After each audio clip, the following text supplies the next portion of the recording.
Qualify करने के बाद में एक बेटी हमारी साथ में है। इनसे हम बात करेंगे, इनसे जानेंगे क्या कुछ रहा, कैसा सफर रहा, कैसा संघर्ष रहा इस पूरी जिंदगी का अभी तक। क्योंकि जो सफलता मिली है, इस सफलता की सीढ़ी में कितनी कठिनाइयों का सामना करना पड़ा, वो भी हम बात करेंगे। हमारी मौजूदगी फर्रुखाबाद जनपद के कमालगंज थाना क्षेत्र के एक छोटे से गांव चाचूपुर में है। वही चाचूपुर जो चाचूपुर गंगा के किनारे बसा हुआ है। ग्राम पंचायत बहोरनपुर टप्पा हवेली है। और इस छोटे से गांव में एक बच्ची ने एक कारनामा किया है। इनसे बात करेंगे, जानने का प्रयास करेंगे कैसा ये रहा। क्या नाम है आपका? Sita Rajput. Net JRF qualify किया, कैसा लगा उस दिन? सबसे पहले जैसे ही पता चला क्वालिफाई हो गया भैया। जी भैया, मतलब पहले तो जब रिजल्ट देखने को थे तो मतलब मन नहीं कर रहा था कि देखें। तो मतलब ये लगता है ना कि पता नहीं क्या आएगा क्या नहीं आएगा, लेकिन जब हमने देखा तो बहुत अच्छा लगा। पहले हमने पापा को ही बताया। पापा को बताया सबसे पहले? क्या फोन करके बताया था पापा को? क्या नहीं, पापा यहीं पे थे, हम अंदर थे, तो फिर हम आए, फिर हमने पापा को बताया कि मेरा मतलब क्वालिफाई हो गया है। हाँ, तो फिर पापा भी खुश हुए। अब बात कर लेते हैं किस प्रकार से जो पढ़ाई है वो की गई, किस प्रकार से इसकी तैयारी जो है वो की गई।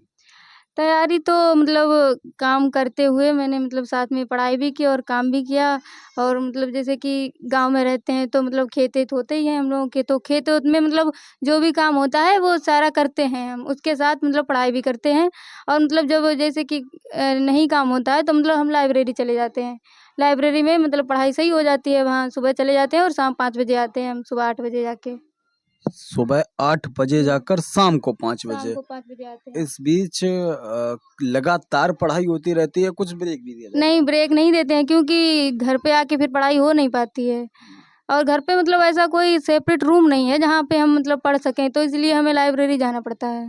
जैसा कि लगातार लोगों का ये मानना होता है कि गांव की जो बेटियां होती है वो यही चौका बर्तन, गोबर कूड़ा, खेत खलिहान, इन चीज़ों में ज़्यादा व्यस्त रहती हैं और ऐसा सब कुछ नहीं कर पाते। जबकि शहर के लोग होते हैं, उनका मानना होता है कि उन्हें संसाधनों का अभाव बिल्कुल जो है वो बर्दाश्त नहीं होता है। उन्हें कानपुर, लखनऊ, दिल्ली जैसे बड़े शहरों में रहकर पढ़ाई करनी होती है और उसके बाद में भी कहीं न कहीं बहानेबाज़ी होती रहती है। ऐसे में क्या कभी आपने कहा कि मुझे कानपुर या लखनऊ जाना है पढ़ने के लिए? हाँ, मैंने कहा तो था पर पापा कभी एग्री नहीं हुए। हालाँकि मैं मतलब अभी 1-2 महीने तक मैं अपनी दीदी के घर चली गई थी, क्योंकि यहाँ पे बहुत ज़्यादा मतलब वो हो रहा था, क्योंकि घर में कोई ऐसी जगह नहीं थी जहाँ पे मैं पढ़ती, और कमालगंज में भी लाइब्रेरी नहीं थी उस टाइम। तो मैंने पापा से बोला कि मुझे जाना है, पापा ने मना कर दिया।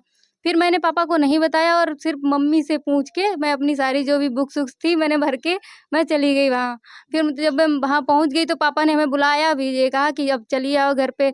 हमने कहा नहीं पापा, हमको मतलब पेपर जब मेरा हो जाएगा तभी आएँगे। मतलब पापा ने बहुत बार हमको बुलाया लेकिन हम आए नहीं, हम क्योंकि हमको करना था।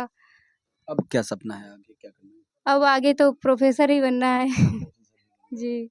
कैसा मार्गदर्शन जो है वो सबसे ज़्यादा किसका मिला है? मार्गदर्शन में हम कहें तो हमारे जो कॉलेज है हमारा आरपी कॉलेज, ये कमालगंज में है।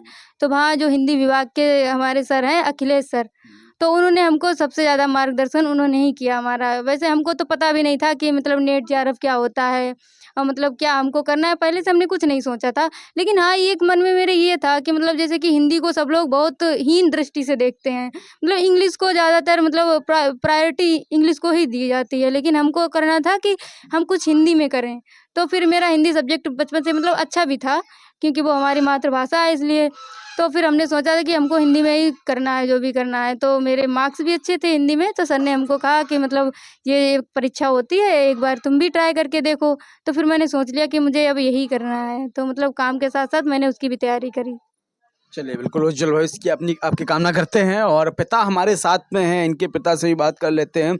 उनसे जान लेते हैं कि क्या किस प्रकार से रहा, क्योंकि पढ़ाई के दौरान तमाम दिक्कतों का सामना जो है वो बच्चों को करना पड़ता है। ऐसे में किस प्रकार से खेती-बाड़ी करके आपने ये सब कुछ कर पाया है? देखिए, ये मतलब हमारे भी टाइम में हमारे पिताजी भी थे। उन्होंने जिस समय हमें पढ़ाया था उस समय भी हमारे पास कोई ज़्यादा अच्छे साधन नहीं थे। तो उस समय भी हम आरपी इंटर कॉलेज में ऑन फुट पैदल जाते थे और जब तक स्कूल जाते थे तब तक हम काम करते थे। और ठीक ज़्यादा से ज़्यादा हमने आधा घंटे का समय स्कूल जाने का रखा था। कभी कभी 20 मिनट बचते थे, तो कभी कभी हम प्रेयर भी नहीं ज्वाइन कर पाते थे, लेकिन हमने कभी भी घंटा गोल नहीं किया और सब हमने अच्छे ढंग से पढ़ाई की। तो हमें ये लग रहा है वही संस्कार हमारे बच्चों में भी आ गए। हम उनको उतना संसाधन नहीं जुटा पाए जितना इनको चाहिए था। हाँ, ये बात ज़रूर है कि अगर इन्होंने कहा, इन्होंने भी मतलब इस तरह से कहा कि जब इनको ज़्यादा ज़रूरत पड़ी तब इन्होंने कहा, तो हमने कुछ भी किया हो फिर इनको हमने उतनी मतलब पैसे खर्च के लिए दिए। और इन्होंने हमारी खेती बाड़ी का भी काम किया, उसके साथ साथ अपनी पढ़ाई स्टडी भी जारी रखी है। तो और इन सब के पीछे हम अपनी गंगा मैया की कृपा मानते हैं। गंगा के किनारे गांव है, गंगा में कटान जमीन भी तमाम चली, खेती चलेगी, ऐसे में कितना मुश्किल होता था ये सब।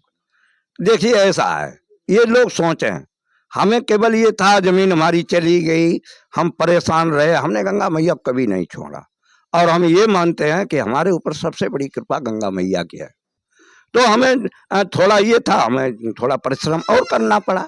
उस समय भी परिश्रम करते थे और आज भी कर रहे हैं, कृपा गंगा मैया जैसा की है। कि बिल्कुल जैसा कहा जाता है कि परिश्रम का फल जो है वो मीठा होता है, तो वही मीठा मीठा फल अब चाचूपुर के इन पिता को मिल रहा है, इन पुत्री को मिल रहा है। फर्रुखाबाद जनपद से देश हित के लिए शिवम शुक्ला की रिपोर्ट।